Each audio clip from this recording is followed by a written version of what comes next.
অভিনেতা এবং বিজেপি প্রার্থী রুদ্রনীল ঘোষ আমাদের পশ্চিমবঙ্গে নতুন একটি টেমস নদী দেখালো। তো সেই টেমস নদী যে সে টেমস নদী নয়, কালো টেমস নদী। আপনারা আগে ভিডিওটি দেখুন।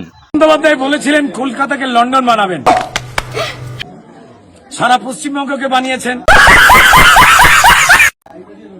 জানলে অবাক হয়ে যাবেন, সবার আগে হাওড়াকে বানিয়েছেন। হাওড়া শিবপুরকে। আমার পায়ের নিচে মমতা বন্দ্যোপাধ্যায়ের দয়ার টেমস নদী কালো রঙের কুলুকুলু করে বয়ে যাচ্ছে। এই দেখুন চতুর্দিকে, এই দেখুন, এই দেখুন টেমস নদী, পাকের টেমস নদী। সরে যান। এই দেখুন উন্নয়নের জল ছলাচ্ছল।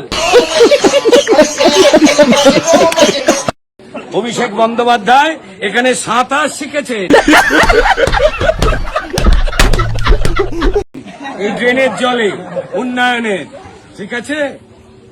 তাই লোকজন কি বলছে, পাল্টানো দরকার। তার আগের লাইন, পাল্টানো দরকার, তাই তারাও চোট্টা সরকার, আর তার সমাধানে পাল্টানো দরকার।